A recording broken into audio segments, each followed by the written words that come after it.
네, 네. 시장의 흐름을 간략하게 정리해드리겠습니다. 우리 박병창 이사님과 함께하는 마켓 인사이드. 박병창 이사님 어서 오십시오. 예, 안녕하십니까. 네, 우리 교보증권 박병창 이사님. 교보증권에서 제일 유명하시죠 지금? 뭐 그렇지도 않습니다. 그렇게 물어보면 조직원인데 그렇잖아. 아니 교보증권이 제일 유명하신데 왜? 우리 센터장도 계시고 뭐 유명한 사람 많이 아 있습니다. 김영렬 센터님 계시죠. 예. 두 분이 제일 유명하시죠? 그렇게 봐주시면 감사합니다. 네.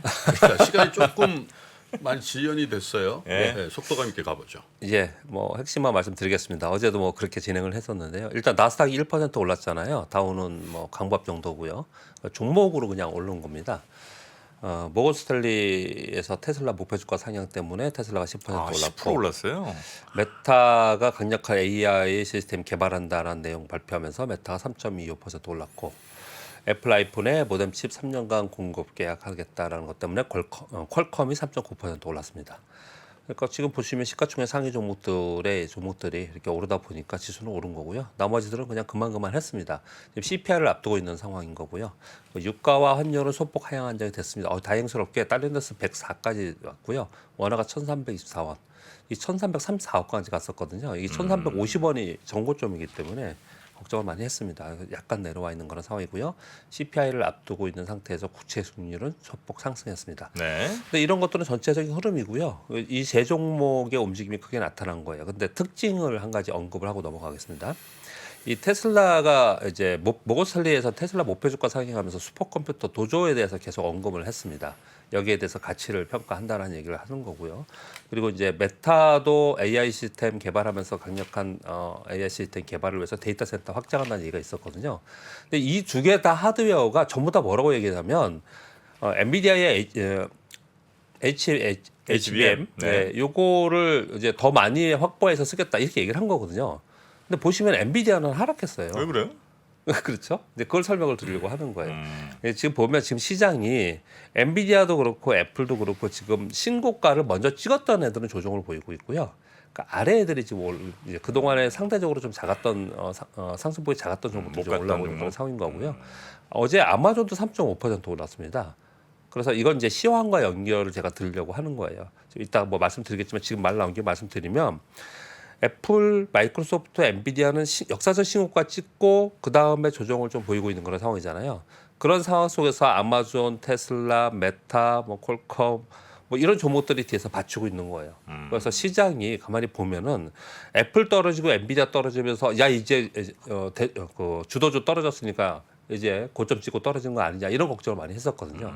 그런 걱정들이 조금 불식되는 그런 시장의 흐름이 나타나고 있다. 요 말씀을 드리고자 하는 겁니다. 시장의 흐름에 대한 진단을 좀 해주셨고요. 우리 시장도 잠깐 볼까요? 예, 우리 시장 뭐 지지부진합니다 여전히. 근데 우리 시장도 비슷한 느낌의 설명을 제가 계속 드리고 있는데 뭐냐면요. 코스피가 플러스 0.36%로 2,556포인트, 코스닥은 약보합이었습니다. 지난주에 우리 정보는 안 계셨지만 굉장히 험악했습니다. 미중 시장이요? 굉장히 안 좋아. 종목들이 막 10%씩 이상 빠진 종목들이 많았어요. 그래요? 지난주 후반에 그랬거든요. 근데 지난주에 0.6% 하락하면서 마감을 했다고 설명을 좀 드렸습니다. 그리고 지수도 최근에 굉장히 안 좋고 급락하는 종목이 많이 발생도 하고 그런데 특히나 생각을 해보세요. 2차 전지 지금 빠져갖고 반등 못하죠. 어제도 2차 전지 약세였습니다. 반도체는 강했냐? 그러지도 않았어요. 이제 일부 종목 소폭 반등했습니다.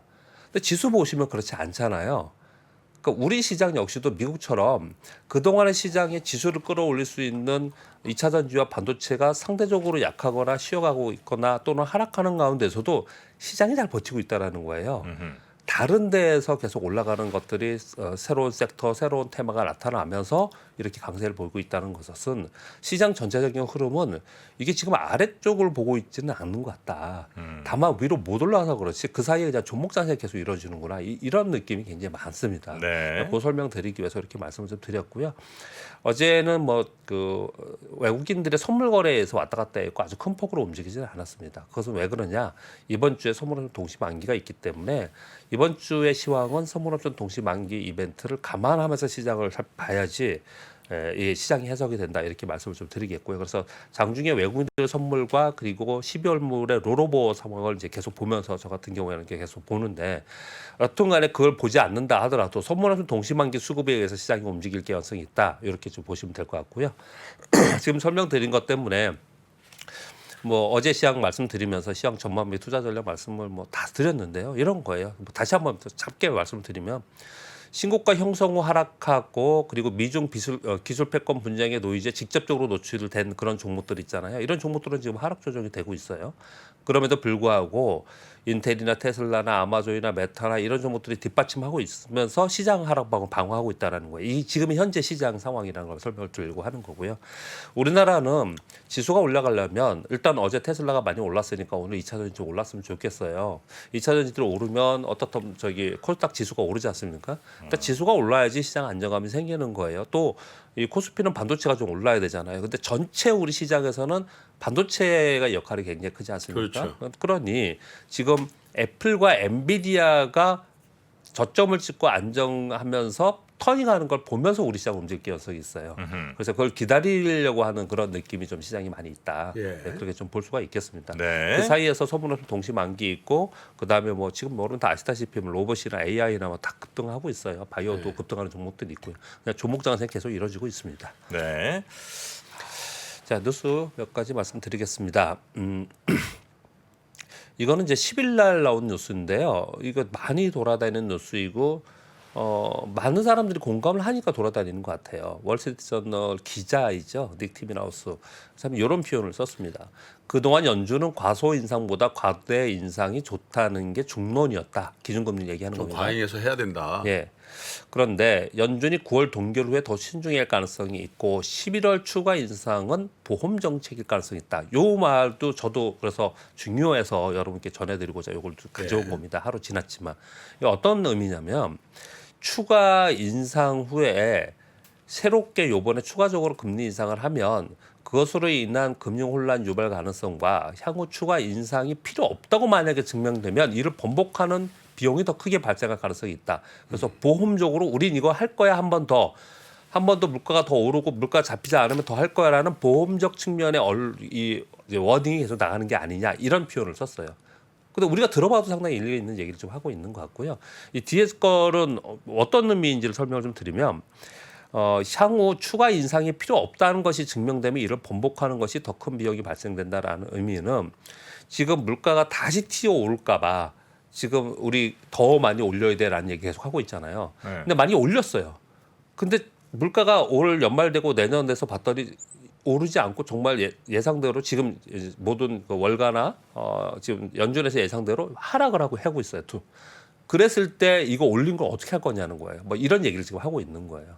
그래서 이런 정서가 지금 상당히 미국 시장에서는 있고 이게 지금 향후 기준금리의 인상을 할 거냐 말 거냐의 그 확률적인 월가에서 나오는 얘기들 있잖아요. 보고서들. 이런 것들이 전부 다 이런 바탕이 있지 않냐. 지금 말씀드립니다. 예측들은 대체로 9월은 동결하고 11월에 한번 올릴 것 같다는 게 이제 일반적인 예측인 거죠. 네네네. 예. 근데 이제 11월에 만약에 올리게 됐을 때 안 그래도 지금 물가도 서서히 다 잡혀가고 네네. 있는데 니네 그렇게 금리 올려서 그 생기는 그 비용들을 어떻게 할 거냐라고 이제 이 사람은 그 얘기를 하는 거고 그래서 자꾸 그렇게 얘기를 하는 거는 보험성이 좀 있는 거 아니냐 이렇게 얘기를 좀 하고 있는 겁니다. 네. 그러니까 요건 전체 기준금리가 중요하기 때문에 그냥 그렇게 정도 인식하고 그냥 한쪽 머릿속에 이렇게 두고 가면 좋겠다 이런 말씀을 좀 드리겠고요. 네. 월마트가 신입 직원 임금 삭감했다는 뉴스를 되게 크게 보도를 많이 하고 있어요. 결론은 뭐냐면 팬데믹으로 인해서 구인난으로 임금 인상이 있었는데 최근에 팬데믹 이전으로 점차로 되돌아가면서 고용 시장은 느린 속도로 둔화되고 있지 않겠냐라는 이제 보도들이 계속 나오고 있는 상황이고요. 예. 세 번째와 네 번째 뉴스는 이제 연달아서 말씀드릴 건데 미국이 지금 사우디의 손을 내밀고 있습니다. 왜냐하면 사우디가 러시아, 중국 요 라인하고 계속 뭘 하고 있었잖아요 그동안에요. 그러니까 이제 미국이 지금 베트남에 굉장히 강력하게 지금 여러 가지 일을 추진을 하고 있고 사우디하고 손을 내미는데 두 가지 내용이 있습니다. 하나는 미국 사우디 공동으로 히토류 공동 개발을 하는 진출 방안을 논의하고 있다. 이런 얘기가 좀 나왔어요. 그럼 네. 히토는 어디에 있는 걸 하느냐? 아프리카에 있는 거. 이것도 똑같이 지금 중국이 이쪽을 자꾸 진출하려고 하는 거잖아요. 그래서 미국이 요거에 대해서 공동 개발에 대해서 서로 논의를 하고 있다는 뉴스가 하나 나와 있고요. 또 하나는 왜 경제 회랑인지는 제가 찾아봤는데 못 찾아봤고요. 이게 인도, 중동, 유럽을 잇는 경제 회랑 출범됐다는 AP 통신 뉴스가 좀 있었습니다. 이게 뭐냐면 그렇죠. 이틀 전에 그림을 나왔죠. 볼게요. 요겁니다. 인도하고 중동 지역하고 유럽을 잇는 유럽을 잇는 고속 데이터망 그리고 에너지 수송망을 미국 주도로 하겠다는 거예요 지금요. 미국 주도로? 예. 여기 중국이 여기 있었잖아요. 여기서 이렇게 하려고 그러는 거잖아요. 미국이 지금 이렇게 지금 하겠다고 지금 하는 거예요. 저것도 있고 저 중국은 1대1로니까 1대1로. 저 밑으로도 완전 스리랑카 쪽으로 이렇게. 중국은 1대1로 밑으로 아프리카 이쪽으로 있는 거고 이렇게 하겠다고 지금 한 거예요. 근데 중요한 건 여기 사우디가 적극적으로 참여를 한다는 거예요. 같이 넣어서. 야, 사우디도 저것도 그 가만히 보면 사우디 잘하는 거 아닌가요? 이쪽 저쪽 다. 양쪽 다 하는 거잖아요. 중국이 1대1로 대항마로 유럽, 중동, 아시아의 철도 항구 연결한다. 뭐 IMEC 뭐라고 읽어야 됩니까? 이거 뭐 지금 이제 나온 얘기니까 그런데 아이맥으로 읽어야 됩니까? 이게 인디아고 미들 아이스하고 그런 것 같아요.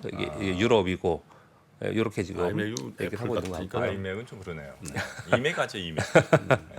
지금 60일 안에 실물그룹 계획을 해서 내년 실적이 건설하겠다 이렇게 지금 하고 있어요. 그래서 미중 간 패권 경쟁이 반도체나 첨단 기술도 있지만 계속해서 이러고 되고 있어서 이게 지금 내년 선거하고도 연관이 있겠죠. 그래서 우리 시장에는 여러 가지로 한편으로는 기회도 있겠지만 노이즈의 작용이 상당히 많이 있는 그런 상황이 좀 있는 것 같습니다. 그렇게 좀 말씀드리겠고요. 그러니까 사우디 참여 때문에 이 두 가지 뉴스를 동시에 좀 말씀을 드렸습니다.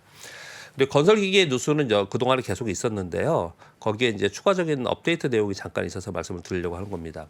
건설기기가 처음에 안 좋았던 이유가 저도 예전에 건설기기 지금은 갖고 있지 않은데 건설기기 투자할 때 이 고객분들도 그렇고 많은 사람들이 이거 중국이 그렇게 안 좋은데 이게 되겠냐 그랬어요. 왜냐하면 건설기기가 중국의 그 노출도 영향이 굉장히 컸거든요. 매출이요. 근데 보니까 20%에서 30% 수준의 중국 매출이 10% 이하로 축소가 됐대요. 보시면 실제로 대중국 굴삭기 판매가 2021년도에 27만 대였는데 22년도에 15만 대, 45% 감소했고요. 여기서 지금 전년 동기비로 5월까지 반토막 났대요. 그러면 15만 대에서 전년 동기 반토막이 7이라고 치고 한 4만 대뿐이 안 된다는 거예요. 이렇게 계속 줄고 있다는 거예요. 근데 이렇게 줄었음에도 불구하고 이익이 늘어나는 건 왜 그랬냐? 다른 데로 잘 팔고 북미와 있다. 유럽이 괜찮았다. 이 얘기를 계속 하고 있는 거라 상황입니다. 건설 기계를 지금 그러니까 한마디로 뭐 구삭기 같은 거를 지금 옛날에 중국에 많이 팔다가 이제는 뭐 미국, 유럽 이쪽으로 많이 간다. 네네. 그렇게 좀 하고 있는 거고요. 그리고 이제 반도체 얘기는 저도 웬만하면 이제 아침에 얘기를 안 드리려고 하고 있어요. 그냥 반도체가 저점을 찍고 터닝하느냐 마느냐에 대한 논란 또는 이런 것들은 이미 꽤 됐고, 그리고 실제로 나와 있는 가격이나 아니면은 데이터를 보면은 좀 좋아지는 건 맞긴 맞거든요. 이제 그렇지만 안 가려고 하는데 그래도 하나 더 가져왔는데 새로운 뉴스가 있으면 가져오고 있는데요. 어떤 거냐면은 낸드 가격이 최근 4개월 연속 보합세라는 거예요. 이거 지금 미주증권 일본의 미주증권에서 이제 발표한 것은 보고서에서는 삼성전자가 낸드를 4분기 60% 이상 웨이퍼 투입량을 낮춰서 더 감축을 할 거다. 그래서 디램보다 낸드가 더 부진했잖아요. 디램이 먼저 터닝하고 낸드는 내년에 터닝한다 그랬거든요. 네. 근데 낸드 가격이 하락 안정화되는 거 보면은 디램은 더 그보다 빠를 거고 그래서 수익성 개선이 되지 않겠냐라고 얘기하는 건데, 이 보합세라는 건 뭐냐면 이 차트를 한번 보시면 이게 낸드 프라이싱이에요. 다시 보시면 2023년 2분기, 3분기, 4분기 이렇게거든요. 이건 QOQ고요. 보시면 이게 계속 지금 떨어지는 게 옆으로 횡보하고 있잖아요. 바닥은 이제 지금 그렇게 얘기를 좀 하고 있는 거예요. 지금 계속 그렇게 얘기를 하면서 이런 얘기들 나오고 있고요. 거기에 이제 덧붙여서 대만 매체가 대만이 이제 IT 기업들이 많기 때문에 대만의 PC나 AP 관련 기업들의 8월 매출 동향을 봤더니 제가 가져오지는 않았는데 한 25%에서 35%까지 다 반등을 했더라고요. 이런 부분들을 보면은 서서히 눈에 띄지 않지만 그 저점으로부터 좋아지고 있는 건 분명히 맞는 것 같다라는 것을 좀 알 수가 있고요. 네. 어제 우리 윤조 대표님 나와서 계속 얘기한 것처럼 저도 이쪽에 이제 담당 애널리스트하고 얘기를 해보면 모두 다 쳐다보고 있는 게, 이 얘기도 제가 전에 한번 드렸는데, 지금 디램 반도체 가격이 확실하게 저점 찍고 반등하는 걸 확인하고 싶어해요. 다들 그걸 기다리고 있습니다. 네, 그렇게 지금 어떻든 반등이 약간 올랐다 내렸다 하면서 지금 왔다 등락하고 저 바닥에서 등락하고 있는데, 이것이 터닝하고 올라오는 것들을 시장에서 많이 기다리고 있는 것 같다. 그렇게 정도 말씀을 드리겠고요. 네. 어제 테슬라가 올라간 거는 모건 스탠리에서 추천도 있었지만 중국 시장 점유율과 판매 요것이 발표가 되면서 영향도 있었을 거라고 생각합니다. 테슬라의 중국 시장 점유율이 7월에 7.5%였는데 8월 13.2%가 됐다고 해요. 두 배가 어마어마하죠. 됐네요, 거의.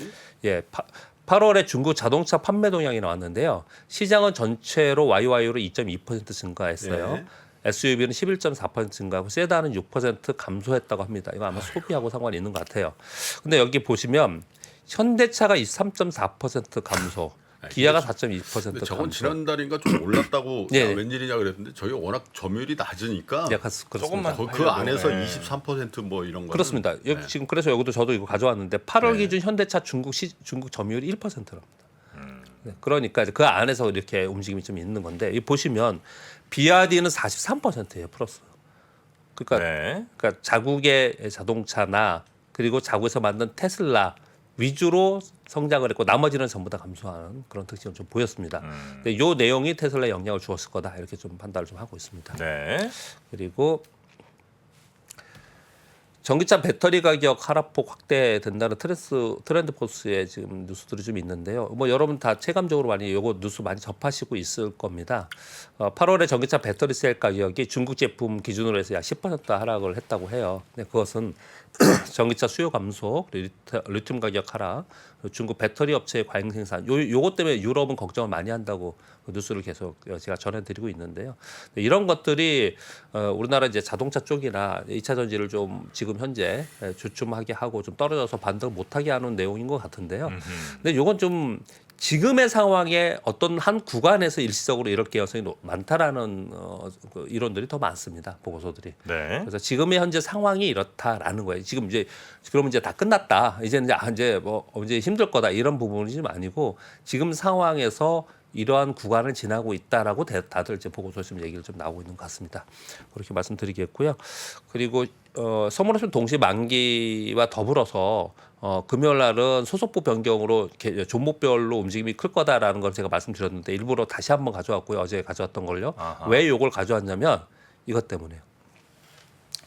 9월 18일 적용할 FTSE의 글로벌 에쿼티 인덱스를 이제 아시아 퍼시픽 변경이 있는데 엄청 많아요. 종목이. 엄청나게 종목들이 편입되는 종목과 편출되는 종목들이 많아요. 실제로 여러분 보시면요. 얼마나 수급이 중요한 거냐면 시장은요. 여기 보면 에코프로, HD, 한국조선의 메리츠금융주 이런 종목들이 있잖아요. 이런 종목들을 보면은 상대적으로 상당히 안정적으로 거래되는 종목들이 굉장히 많아요. 그런 종목들. 근데 밑에 편출된 종목들이 있잖아요. 네. 이런 종목들이 이미 많이 빠져서 밑에서 막 계속 헤매는 종목이 되게 네. 많습니다. 편출된 거. 이미 이런 수급에 움직였다라는 걸 말씀을 드리려고 하는 거예요. 예. 그래서 여기 보면 라지캡에 있던 종목들이 미드캡으로 가고 미드캡에는 또 편출되는 종목들이 이렇게 발생이 좀 되고 그리고 중요한 거는 요거 지금 여러분들 보시면 이것도 포털에 거의 대부분 있는데요. 종목이 너무 많아서 제가 다 써오진 못했고요. 스몰캡이나 마이크로캡에 신규 편입되는 애들이 있어요. 네. 그럼 원래 이 글로벌 수급이 들어가지 않았는데 신규 편입되는 애들은 그럼 신규 편입에 외국인 자금이 신규로 들어와야 되잖아요. 그만큼 그 비율만큼. 네네. 네, 그래서 신규 편입되는 종목은 실제로 수혜가 될 수가 있습니다. 그래서 이러한 수급 때문에 개별 종목들의 움직임이 또 우리가 생각한 거와 다르게 움직일 수도 있다. 그런 부분들을 이번 주에는 가만히 보면요. 이것도 있죠. 이거 원래 그냥 이미 다 많이 했을 텐데 아무튼 이 내용이 있죠. 15일 날 소속부 변경이 있죠. 선물옵션 동시만기 있죠. 이번 주에는 굉장히 수급적인 상황에서 수급 베이스로 시장이 움직일 가능성이 그리고 종목이 크게 변동성이 있을 가능성이 높다라는 걸 감안하고 시장을 좀 봐야 되지 않을까라고 생각합니다. CJ 제일제당은 라지에서 그 작은 걸로 네. 내려간 거군요. 네네네. 이게. 이렇게 작은 걸로 내려가서 더 좋아하는 데들도 있더라고요. 있습니다. 예, 좋아하는 데도 있고요. ARM이 암이 예. 저 상장합니까? 예, 지금 거의 끝났다고 하지 않습니까? 그러니까 뭐 5대1 뭐 네. 댓글에도 좀 얘기가 있어갖고 네. 그러면 암 이제 거래를 우리가 이제 막 할 수 있는 거죠? 상장되면 그렇죠. 하는 거죠. 예. 왜? 관심 있어요? 아니 예. 공모했죠 얘네들? 그렇죠. 예. 나는 못 들어갔지. 근데 거의 근데 어려울 것 같은데요. 왜냐하면 그 먼저 들어간 걸 뭐라고 그러죠? 엔젤 뭐라고 표현을 하던데 지금 뭐 다 들어갔잖아요. 삼성전자 들어가고 인텔 들어가고 엔비디아 들어가고. 예. 아 그래요. 게다가 제가 그렇게 많지는 않을 것 같습니다. 하여튼 뭐 5대1로 뭐 청약이 아마 좀 있었던 것 같습니다. 5대1이면 뭐 높은 거예요? 5대1은 낮은 거 아니에요? 우리나라 막뭐 그렇죠. 우리나라 1000대 5대1이면 거의 뭐 실패했다고 봐야 되는 건데. 그러니까 우리나라는 기본 1000대1 아니야 거의. 야, 그 높은 경쟁률에서도 아니 미국하고 근데 우리나라하고 좀 청약하고 그런 게 좀 다를 거예요. 다르겠죠. 그래요? 주로 기관 투자가들 위주로 이렇게 할 거예요. 당연히 그럴 것 같습니다. 지금 어제 두산이 상한가 갔잖아요. 두산 두산이? 로보틱스 로보틱스, 지금, 예. 도산 로보틱스 계열사 상장을 해요. 수요 예측하잖아요. 우리나라 좀 완전 다르죠. 자, 이 정도 네. 하실까요? 네. 자, 우리 박병창 이사님 고생 많으셨고요. 내일 아침 뵙겠습니다. 네, 감사합니다. 고맙습니다. 외환위기 오는 거 아니에요? 금융위기 오는 거 아니에요? 이런 질문들을 좀 굉장히 많이 받았었습니다. 탐욕이 되게 강했을 때 위험자산으로서의 극단적인 쏠림이 나타나고 공포감이 극에 달했을 때 안전자산으로서의 극단적인 쏠림이 나타나거든요. 과거의 일이 미래에 똑같이 일어난다 이건 아니지만 그때 당시에 위기 상황에서는 어떤 공통점들이 있었는지를 보면서 우리가 대비를 하는 방법도 고민해 볼 수 있고요. 과거를 제대로 이해하는 순간 위기의 실체가 드러납니다. 오건영의 현실 경제 이야기를 서점에서 만나보세요.